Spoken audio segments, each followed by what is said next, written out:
Hello students, today we will study about chemical properties of metals. The chemical properties of metals include the following reactions.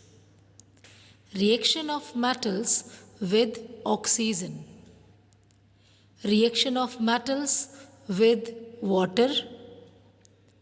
Reaction of metals with dilute acids.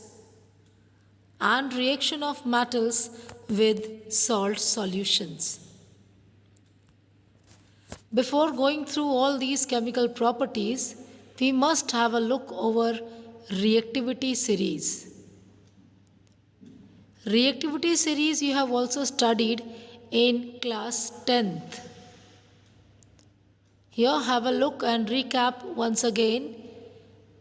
By seeing this reactivity series, you can easily make out that potassium is the most reactive metal. And the highly unreactive metals which are in blue slots, they are antimony, bismuth, copper, mercury, silver, gold and platinum. And the upper metals you can see I am telling you how reactive they are, that they react even with water.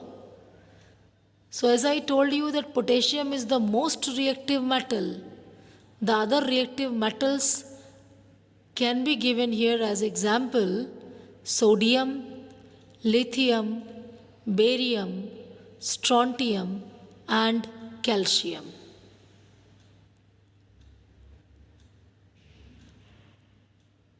Other metals you can see here in the yellow blocks. These are magnesium, aluminium, manganese, zinc, chromium, iron, cadmium, cobalt, nickel, tin and lead. Remember students, these are more reactive than hydrogen. These do not react directly with water at normal temperature, but it releases hydrogen gas when dropped in acid. Now, first reaction we will study, that is reaction of metals with oxygen. Most of the metals reacts with oxygen in air to form metal oxides. Metal plus oxygen gives metal oxide. The metal oxide formed is basic in nature, so these oxides turn red litmus blue. Different metals react with oxygen in different temperature.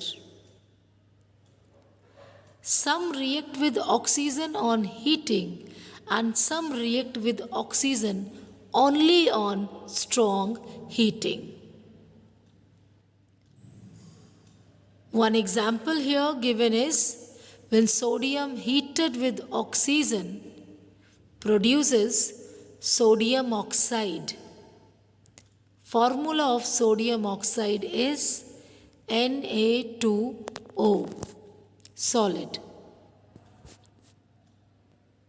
Right now we have discussed what metals are there which are highly reactive, and when dropped in water, it reacts with water. So these are the highly reactive metal circled here. Again I am reading their names and symbol both. Potassium, atomic number is 19. Sodium, atomic number is 11. Lithium, atomic number 3. And calcium, atomic number 20. Let's have a look of the potassium, how it reacts and how it acts with water. So, see, potassium reacts vigorously with cold water to form potassium hydroxide and hydrogen. Since reaction takes place with the liberation of heat, this reaction is an exothermic reaction. Hydrogen gas catches fire and burns, causing explosion.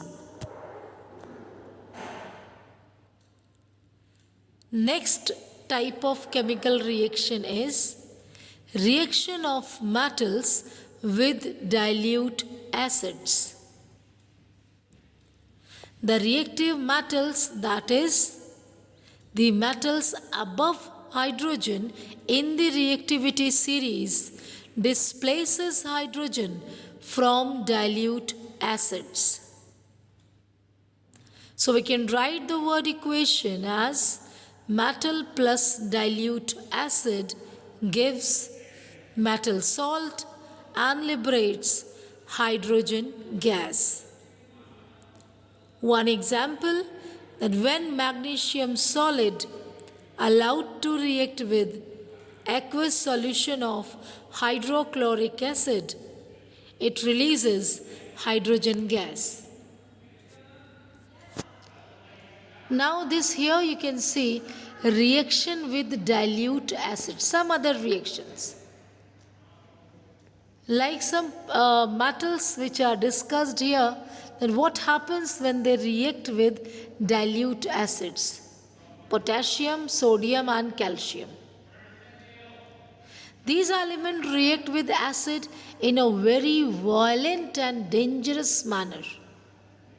These experiments would not normally be attempted in the school laboratory. This much dangerous the reactions are. Like when potassium reacts with hydrochloric acid, it releases hydrogen gas, a part of formation of potassium chloride. When sodium reacts with sulfuric acid, it gives sodium sulfate and of course liberates hydrogen gas. And in third example you can see that when calcium allowed to react with nitric acid, it forms calcium nitrate and liberates hydrogen gas.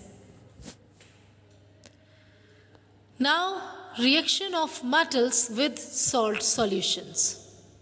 When a more reactive metal is immersed in the salt solution of a less reactive metal, then the more reactive metal displaces the less reactive metal from its salt solution. You have studied, student, that this type of reaction is also known as displacement reaction. Few examples are enlisted here. First one, in aqueous solution of copper sulfate, zinc solid metal dropped. Reaction occurs because zinc is more reactive than copper. So it displaces copper from its salt solution.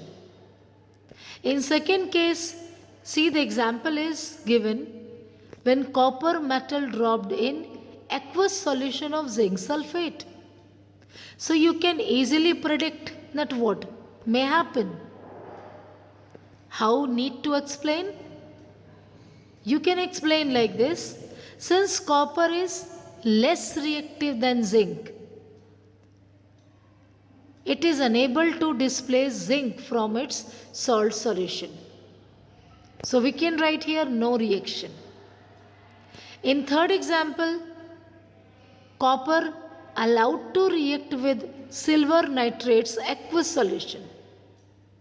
Reaction took place. Why? Because copper is more reactive than silver, so copper can displace silver. It forms copper nitrate and silver solid separates.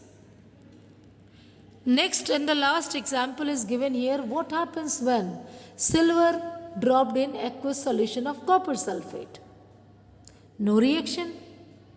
And here of course you know the reason, because silver is less reactive than copper. so can't displace copper from its salt solution.